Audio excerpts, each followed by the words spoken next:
So today's topic is pipelining. It's a new concept. The speed of execution of a program is influenced by many factors.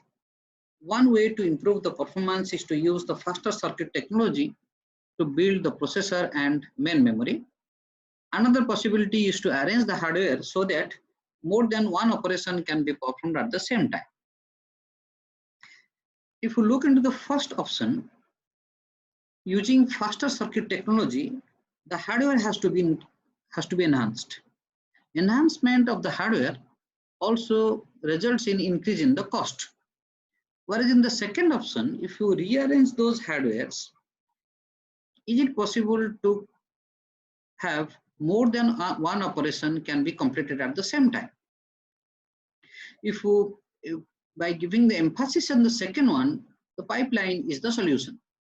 So pipeline is a particularly effective way of organizing concurrent activity in a computer system. It is a technique for overlapping the execution of several instructions to reduce the execution time of a set of instructions. Try to understand over here, to reduce the execution time of a set of instructions. It doesn't claim that it will reduce the execution time of a single instruction. So if you have n number of instructions has to be executed, it will reduce the execution time of a bunch of instructions. Let us take an example for better understanding of the same. Let we have a car manufacturing company which has 5 different units: chassis, body, engine, electrification, and coloring. Assuming that each section takes 1 day for doing the task.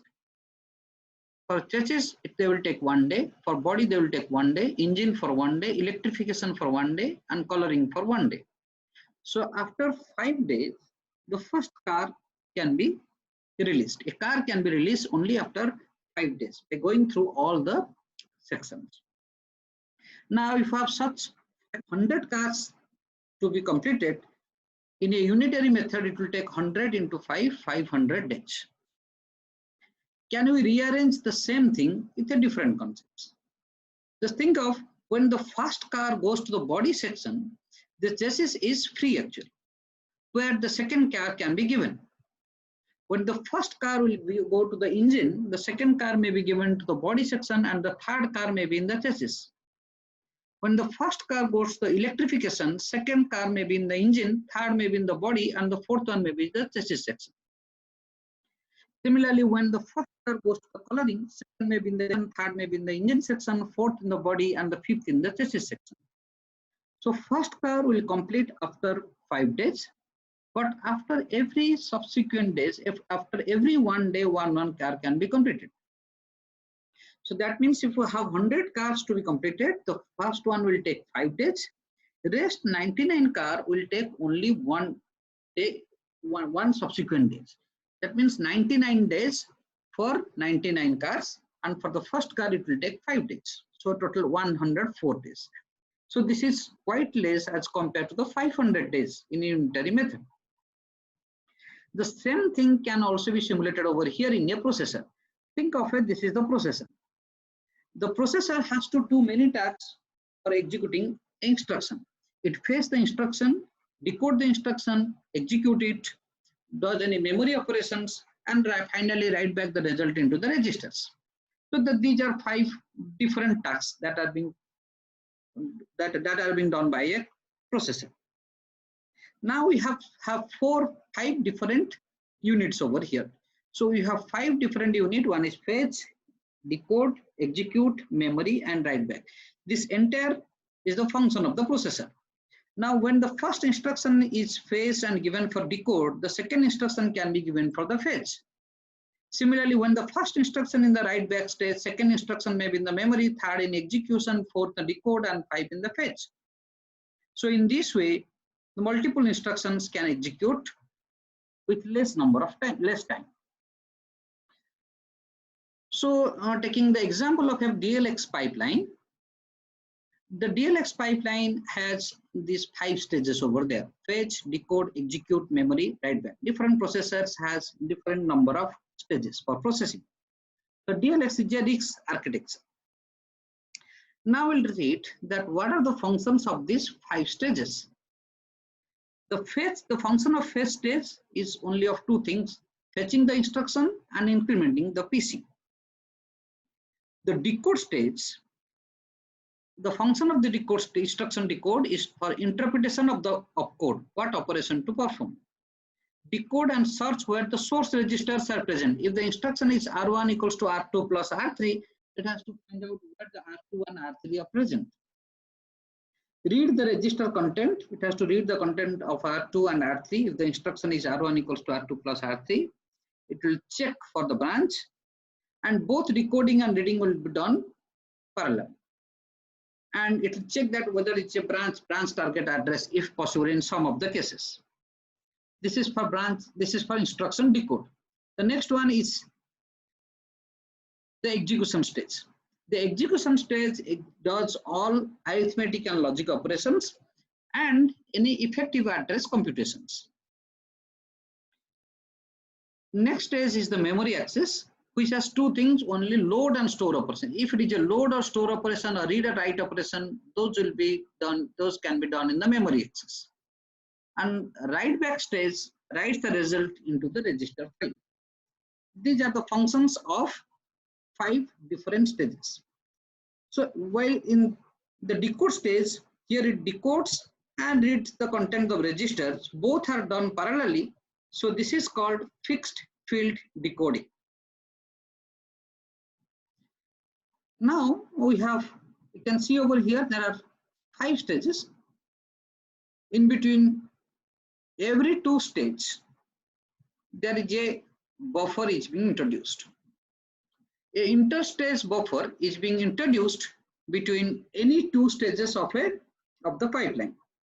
These are the small buffers which stores the outcome of the previous stage. If the decode work is over, the output of the decode can be stored in this next buffer. When the execution stage work is over, the output of the execution stage will be stored in this next buffer. So unless a buffer is not free, the instruction cannot be sent to the next stage. It says that a buffer of the instruction cannot be sent from one stage to another stage unless the buffer of the next stage is free. The instruction cannot be sent from one stage to another stage if the buffer of the next stage is not free. That means we cannot send from fetch to decode if the buffer of the decode is not free. So these are the interstage buffers or interstage latches.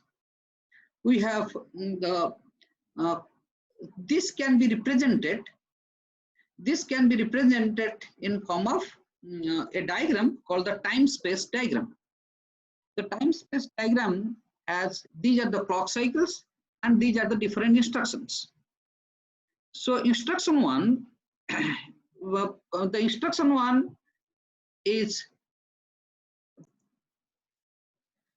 so now it can be seen that instruction 1 fetches in first clock cycle, decode in second clock cycle, execute third clock cycle, memory operation in the fourth clock cycle, and write operation in the fifth clock cycle.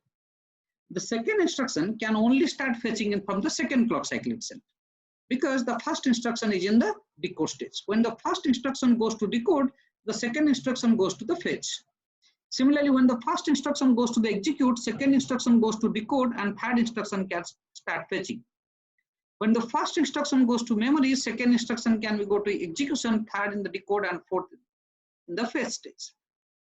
So instruction 1 completes in the fifth clock cycle, and in subsequent 1 clock cycles, the next instructions are being completed. So first instruction in clock cycle 5, second instruction in clock cycle 6, third in clock cycle 7, fourth in clock cycle 8, and go on. The same can also be depicted in another figure. So we have different time clock cycles over here, and we have different stages: instruction fetch, decode, execute, memory, write back. Now this shows that in time 1, in clock cycle 1, instruction 1 is in the fetch stage. In clock cycle 2, instruction 1 in decode, instruction 2 is in the fetch. Here in clock cycle 3, instruction 1 is execution, 2 in decode and 3 in fetch. And similarly in clock cycle 5, instruction 1 is in write back, 2 is in memory, 3 is in execution, 4th in decode and 5th in the fetch stage. Instruction 1 completes in the 5th clock cycle, 6th clock cycle instruction 2, 7th clock cycle instruction 3, instruction 4 in the 8th clock cycle, and so on. So we may represent this either in this time space diagram or in this following in this time space diagram over here. One thing we have to remember that the pipeline, in a pipeline, single instruction takes same or more time for execution, while multiple instructions takes less time. That means a single instruction will take the same time. If you look over here, each instruction takes 5 clock cycle of time. Instruction 1 takes 5 cycle, instruction 2 takes 5 clock cycle, instruction 3 5 clock cycle, instruction 4 5 clock cycle. So each one is taking 5 clock cycle. However, within clock cycle 9, 4 instructions are being completed, where in unitary it could have been 5 into 4 20 clock cycles, which was required. So multiple instructions take less time, but single instruction will take the same or more time. How it will take more time, that we'll discuss later. The pipeline takes time of the slowest stage. So not necessary that always each of the stage will take 1 clock cycle of time. The stage may take multiple clock cycles. For example, fetch will take 1 clock cycle, decode may take 2 clock cycle, memory may take 3 clock cycle, execution 1 clock cycle. So they may have different clock cycles. But the pipeline takes the time of the slowest stage. That means among these, which one will have the slowest one, the more clock cycle, that time the pipeline will take. So there are various classification of pipeline. One of the pipeline classification is proposed by handlers, and we say it's a handler classification. Here proposed in 1977 is based on levels of processing. So according to handler's classification, there are 3 different types of pipeline called arithmetic pipeline, instruction pipeline, and processor pipeline. So I'll be telling about first the instruction pipeline. The instruction pipeline is also known as instruction look ahead pipeline. Till now, what we have discussed about the pipelining is under this instruction pipeline only. Execution of stream of instructions is pipelined by overlapping the execution of current instruction with fetch, decode, and operand fetch of subsequent instructions. So this is among the instructions. So till now what we have discussed are instruction pipeline. This is called inter-instruction pipeline. That means among the instructions. If a particular stage of a pipeline, suppose for this execution stage, is again further subdivided for any arithmetic operation to perform, then we say it is an arithmetic pipeline. The ALU of a computer are segmented in various data formats for pipeline operation. One instruction that will be executed through various stages of the ALU. We say it is an intra-instruction pipeline. One of the example of arithmetic pipeline is for the floating point operation. You know that for floating point operation, we have to normalize the number, we have to alignment the exponents, we have to add the mantis-add, then you have to represent it. So it requires multiple works. So all these are works of the ALU, and these works can be segmented. So if it is segmented, then we say it is an arithmetic pipeline. The processor pipeline says some data stream is processed by cascade of processors, and each processor performs a specific task. So you can see over here, you have multiple number of processors, P1, P2, P3, which are being connected in a cascaded fashion.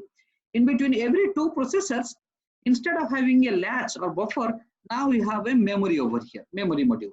So we have memory module between any 2 processors, and separate tasks can be given to each of these processors, which can be done. So if this kind of arrangement is there, we say it is a processor pipeline. Now question is that how speed up is related how the speed up is related to the number of stages in a pipeline. Because I said the DLX has 5-stage pipeline. There are various other architectures which have different stages of pipeline. Now, question is that how the number of stages is related to the speed up of a pipeline. What is speed up? Speed up is the execution time in a non-pipeline architecture divided by execution time in a pipeline architecture. That means if you do not use the pipeline, the processor was taking suppose 10 seconds for execution. Now using the pipeline, it is taking 2 seconds for execution. Then we say speed up equals to 5.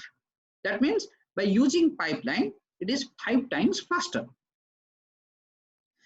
So now to find out how the number of stages is related to the speed up, we have some assumptions over here. Let Tn is the execution time of a single instruction in a non-pipeline architecture. That means if there is a processor which is not pipeline, for executing every instruction, single instruction, it takes Tn amount of time. Similarly, execution time of the slowest stage in a pipeline architecture is Tp. There are n number of stages and n number of instructions to be executed. Now, if you go for the speed up formula, speed up is execution time in a non-pipeline architecture. So what is the time for non-pipeline architecture? Each instruction takes Tn amount of time. There are n number of instructions to be executed. So it is n into Tn. Now, how much time it will take in a pipeline architecture? The first instruction will take the number of stages in a pipeline. So first instruction will take k into Tp. If in our example, if Tp equals to 1, k is equal to 5. If k number 5 number of stages are there, each stage take 1 clock cycle, then 5 into 1, 5. So first instruction will take 5. What are the other instructions will take? Other instructions will take only Tp amount of time. So n minus 1 instructions will take only Tp amount of time out of n instructions. So speed up equals to n into Tn divided by k into Tp plus n minus 1 into Tp. So by taking Tp as common, so we can have n plus k minus 1. So n into Tn divided by n plus k minus 1 into Tp. Now, when n is much large as compared to k, when the number of instructions is much large as compared to the number of stages. Suppose I have 10 lakhs instructions or 100,000 of instructions to be executed over 5 number of stages. So k can be ignored at that time. So neglecting k minus 1 as compared to n, we can ignore this k. As we can ignore k, we can also ignore k minus 1. So this becomes n into Tn divided by n into Tp, which results in Tn by Tp. Now, for a best case pipeline architecture or an ideal case, when there is no problem in the pipeline architecture, Tn equals to Ktp. What is Tn in our case?